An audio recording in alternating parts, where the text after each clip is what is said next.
Hello, everyone, and welcome back to the British Royal Fanatic Podcast. I'm Hayden, your American friend with a passion for British royal history. If you enjoy discussing royal media in addition to current events and history within the British royal family, then you have found your home. Please, if you could, take a moment, hit that subscribe button, hit that bell icon down below so you can stay up to date on all things happening here on the channel. Continuing our series into royal media as we prepare for season 5 of The Crown, today we are discussing all things The King's Speech. I remember this film distinctly when I was in high school. It really took America over here by storm. It was a film that a lot of people watched, a lot of people got into, and it really ignited a new generation of interest in King George VI. This film won a lot of awards, it had stellar performances, and truly earned the accolades that is associated with it, but critics had a lot of issues with this film. Either they liked it and understood what they were doing, or they really had problems with some things that the film left out, didn't acknowledge, and certain portrayals of certain actual real-life figures. Today, we're going to do what we do best. We're going to put the film under the microscope and discuss what it got right, what it got wrong, / altered and exaggerated, and again, try to understand why. So, everyone, take a seat, buckle up as we put the King's Speech under the microscope today. So, the film.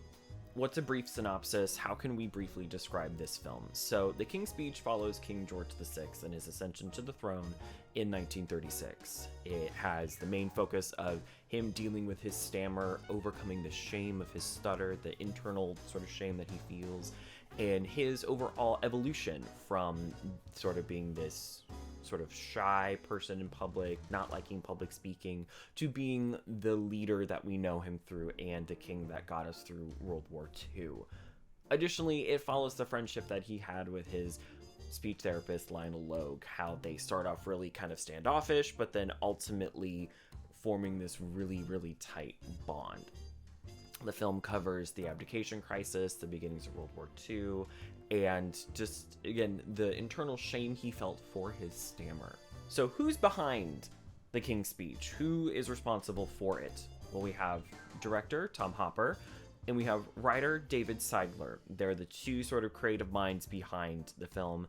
And then performances. We have King George VI is portrayed by Colin Firth. The Queen Mother is Helena Bonham Carter. We have Lionel Logue is portrayed by Geoffrey Rush. We have the Duke of Windsor is Guy Pearce. Wallace Simpson is Eve Best. King George VI is portrayed by Michael Gambon. Queen Mary is by Claire Bloom. And Winston Churchill is portrayed by Timothy Spall. So it's actually a little like Harry Potter reunion where Helena Bonham Carter is married to Mr. Darcy.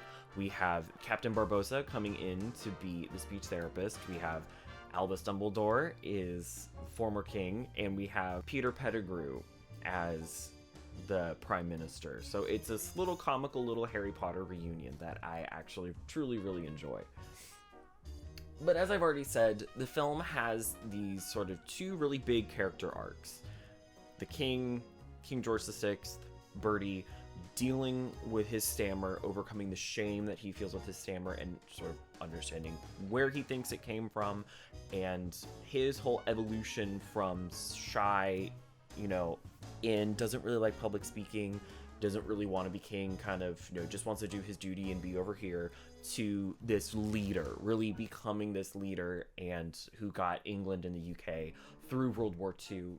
And the other arc being this friendship that the king forms with his speech therapist, Lionel Logue. This, they start off kind of at ends with each other. Lionel really wants to help. The king doesn't want any help, to where now they've been able to figure out what works, and this really kind of wonderful friendship. But what did the film get right? The film actually got quite a lot right, as you would expect, but what all did they get right? So, yes, it is true that as a child, Bertie really did have this overpowering nanny that really didn't like him, that would, pinch him to make him cry, to get him away. He would have meals withheld. She was just not a really good person. So, it is true that for a while, he did have this really overpowering nanny as a child that really made him this sort of... Again, a lot of trauma was there. There's a lot of trauma to unpack there, but that is true. He did have a stammer that he wasn't necessarily really proud of. He also did have to wear leg braces, so those parts of his childhood are true. It's true that Prince David, later known as King Edward VIII, he was known as this party boy who really didn't take duty too seriously, and it was this sort of rift in the family of, okay, he needs to start stepping into roles. So that is true that Edward VIII sort of had a problem with his duty and not really wanting to do it.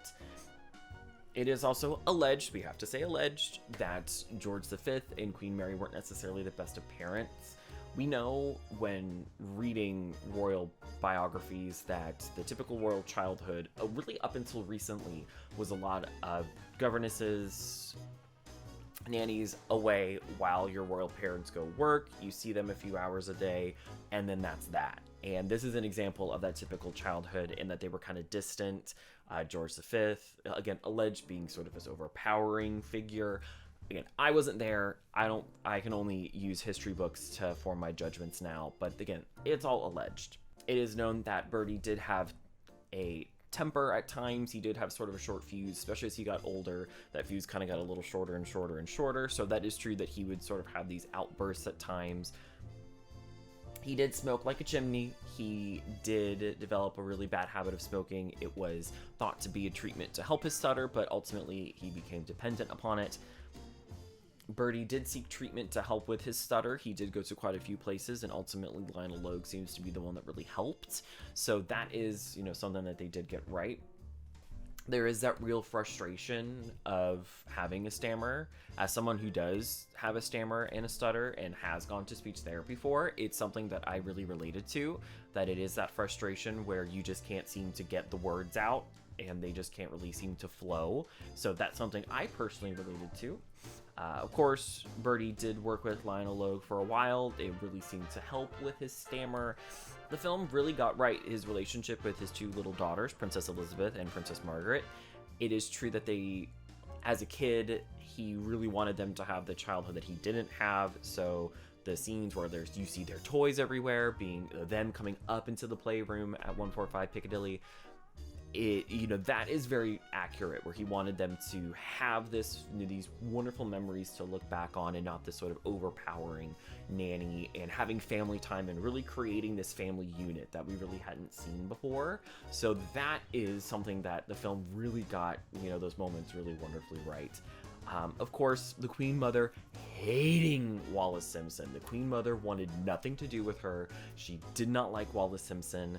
And the film where, they go to Balmoral and she goes, "I'm here at the pleasure of the king," and sort of cuts Wallis off. And yes, the Queen Mother hated Wallis Simpson, wanted nothing to do with her. So the film kind of touches a little bit on that, but there's real animosity there. The next one, the home at 145 Piccadilly. We actually get to see 145 Piccadilly, and that was the home of the Duke and Duchess of York when that was sort of their home. Then they had Royal Lodge at Windsor. And it is true that there was a lot of hesitation moving to Buckingham Palace. They really didn't like the idea of moving to Buckingham Palace when he eventually became king. It was, 145 Piccadilly was this wonderful home unit. And especially when reading The Little Princesses by Marion Crawford, she really goes into detail truly how much they loved 145 Piccadilly and that sort of hesitation of moving into Buckingham Palace. But that is very true. Of course, the precursors to World War II, Hitler coming into power, that they really couldn't, if they wrote that out, they'd be in a lot of trouble. His eventual speech for World War II, his coronation when he became king, the relationship between, husband and wife, Bertie and Elizabeth, where, he truly leaned on her, and she was a sort of really rock for him, this steady force, the light in the fog. That is, again, something very true that they got right. And, in private, Bertie wearing his heart on his sleeve, his outbursts, that is very true. Again, but in private, he could really put, that mask on out in public. And really how hesitant he was to be king. He was the spare. He was never supposed to be king.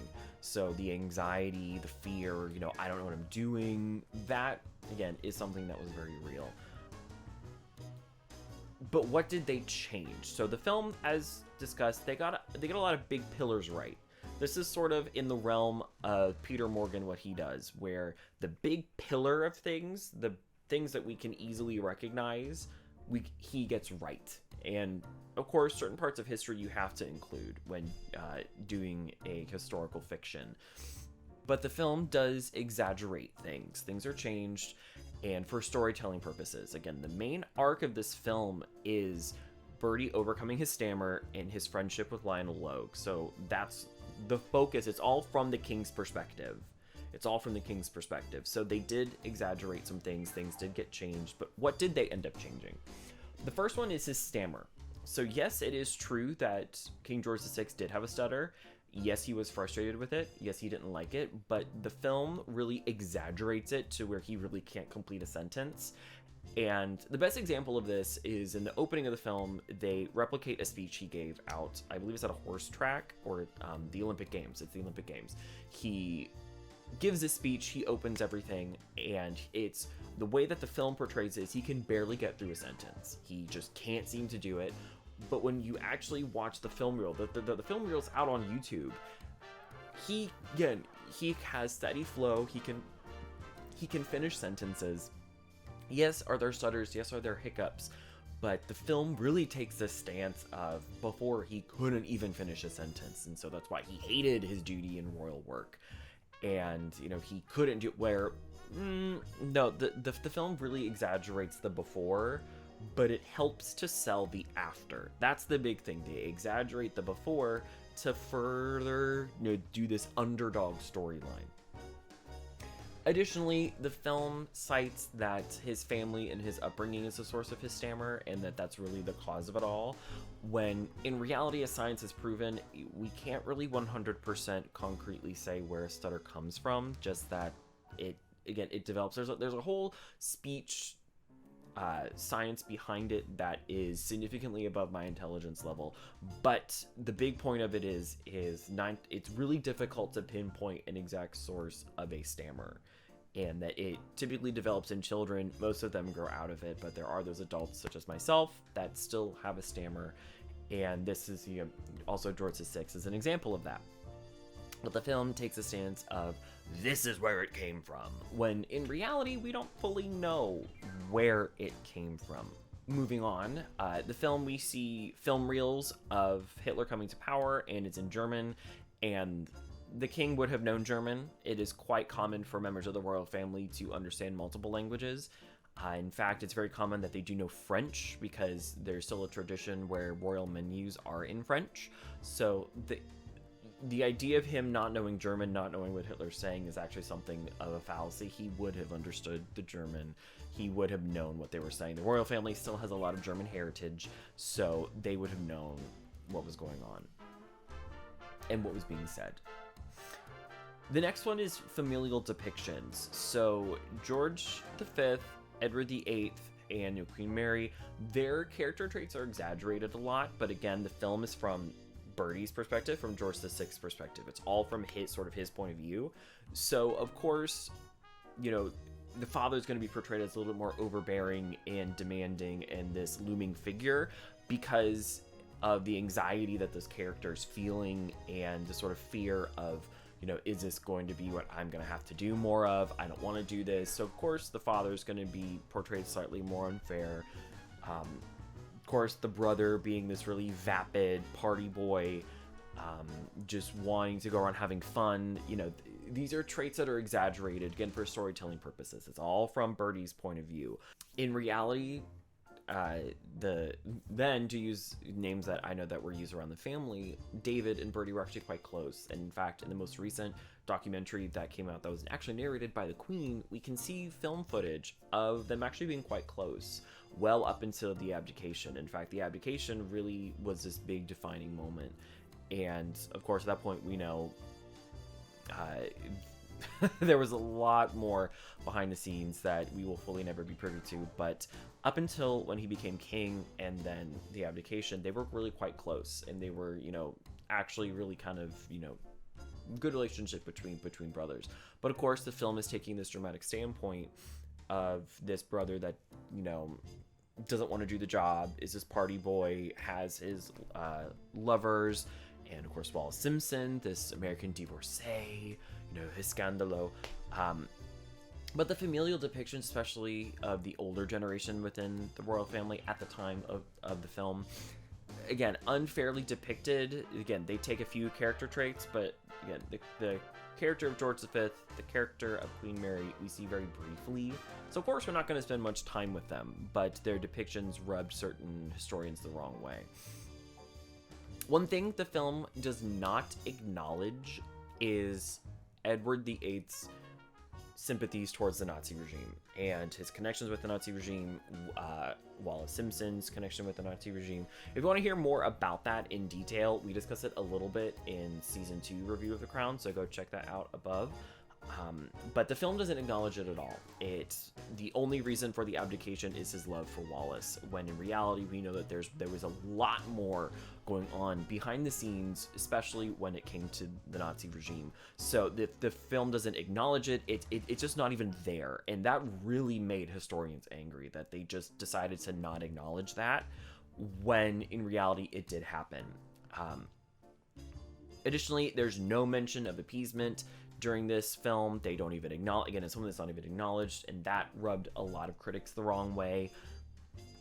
The handling of the abdication is also different from what really happened in history. So the film depicts that Churchill is actually supporting George VI and the Queen Elizabeth,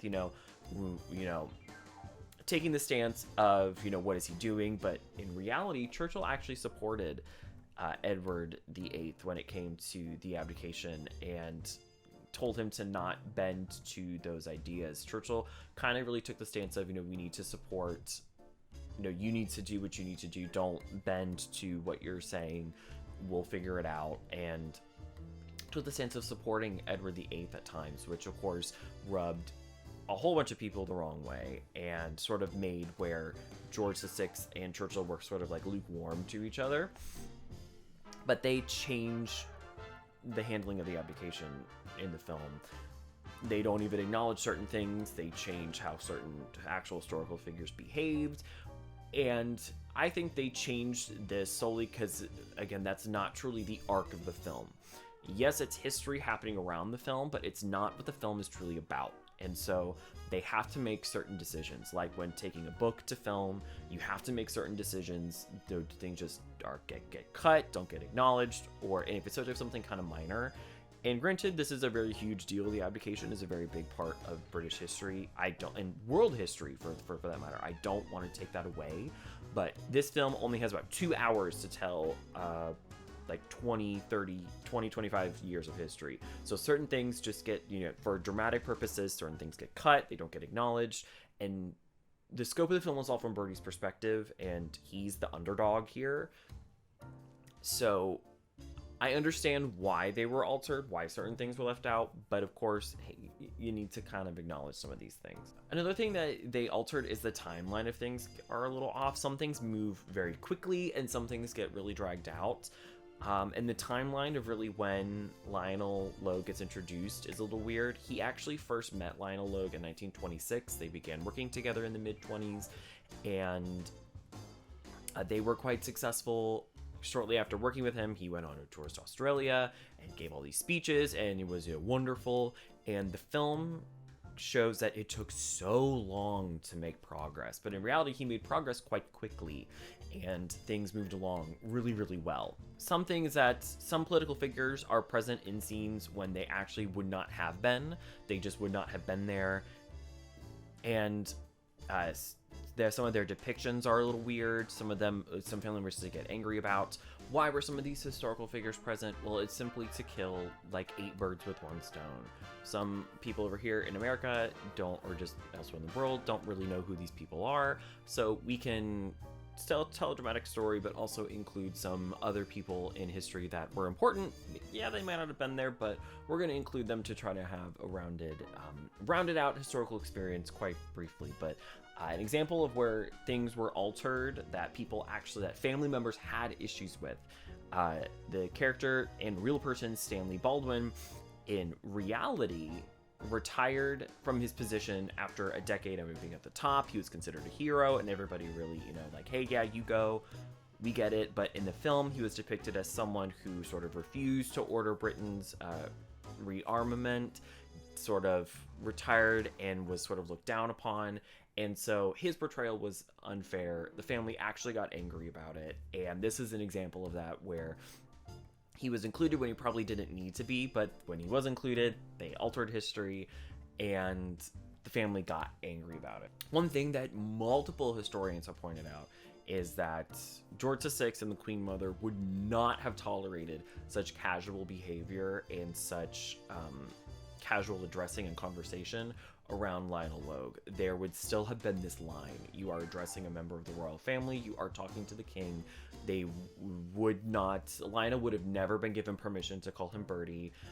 The swearing in front of him, there's a scene where, which is comical, where the king, then he's Duke of York, but he saw this moment where he just stands up and shouts and screams a bunch of expletives and swear words, when that wouldn't have happened. That straight up would not have happened. The casualty between Lionel and George VI would not have happened. There would still been this line, and royal protocol would have still been followed. This is one of the things where multiple historians and commentators have come out going, no, we understand what you're doing here. You're showing friendship. You're showing that he has someone else to lean on. This is another support system. We get what you're doing. But there would have still been this line. And there still would have been this moment where they would have, again, there would have been a line. And why was this there? Again, to highlight the arc of their friendship. And the last thing is that the conversation between George V to Bertie about the importance of broadcasting, when he sits down and tries to read the speech, that more than likely did not happen. It's only there again for storytelling purposes. It's there for foreshadowing purposes. It's there to be this looming figure of anxiety to give the character of Bertie a story arc. So as you can see, it's a lot of, some things they really changed, some things they didn't acknowledge, and it's sort of par for the course, like with Peter Morgan in The Crown and with the Queen that we're going to eventually get to. I can understand what they're doing. It's from storytelling purposes standpoint. You can't include everything. We have to be really selective about what we include. We're here to entertain. We're here to tell a story. And one review that I cite down below, he says, oh, there's a whole bunch of history around here where you didn't need to alter it. It would be entertaining enough. But the story is about his stammer and his friendship with Lionel Logue, someone outside the royal circle, a commoner, an Australian, and that's the focus of this film. And that, I understand the critiques, I understand people being, really critical, but some things in my opinion, they should have included. Especially with the appeasement in Nazi, there's no mention of it at all, and in my opinion, it needed that. So, some other things about the film that I really want to talk about. In a lot of montages in the film, a lot of actually Mozart's music, Wolfgang Amadeus Mozart's music was used. In the montage where they're going through the different speech methods, they actually have sections of the Mozart's clarinet concerto. They use pieces from the Marriage of Figaro. So Mozart's music gets used, which I actually cite when I teach music appreciation. I use those scenes to highlight that. IMDb cites this film as an overall rating of 8 out of 10. This film has a 94% on the tomato meter and has a 92% audience score on Rotten Tomatoes. And Metacritic cites this film as having an 88 out of 100, and it has a Metacritic must-see rank on this film. In 2011, this film won Academy Awards for Best Motion Picture of the Year, Best Achievement in Directing, Best Writing for Original Screenplay, and Colin Firth won the Oscar for Best Actor in a Leading Role. But additionally, Helena Bonham Carter and Geoffrey Rush were nominated for their roles in the Supporting Actor category.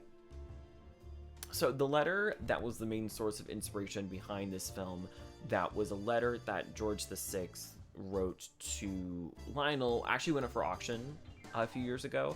This letter was written shortly after the coronation, and it was a gift to Lionel Logue. It had a gilt silver cigarette case with it, and this letter is cited as one of the main inspirations behind the film. It was a letter that's, thank you for your help, this I was thinking at the time, but, the tools that we worked on, you're a wonderful person, great friend, all these accolades.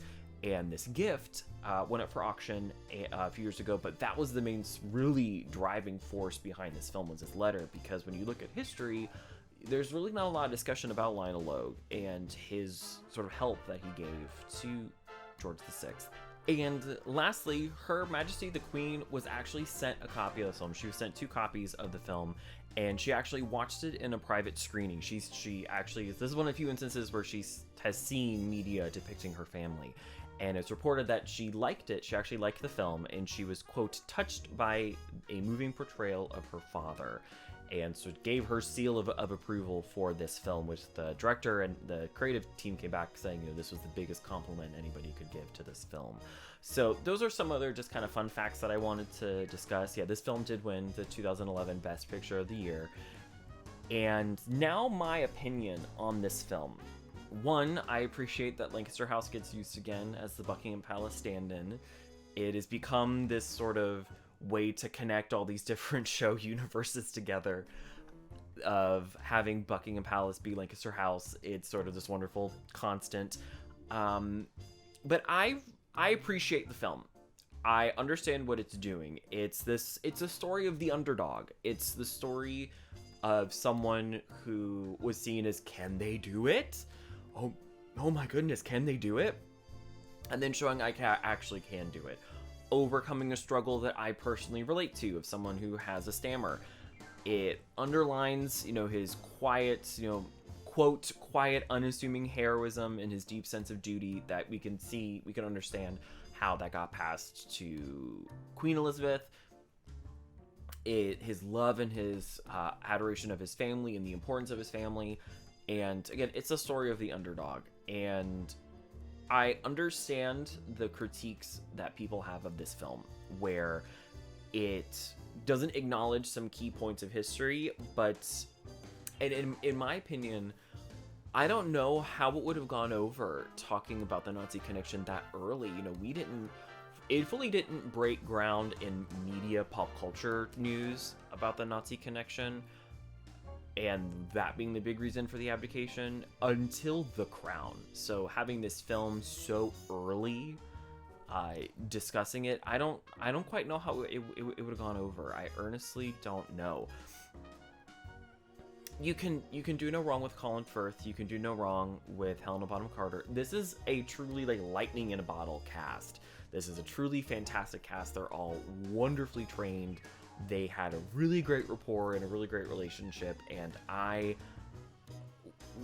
again, the sole performances behind the cast were fantastic. Costumes were great.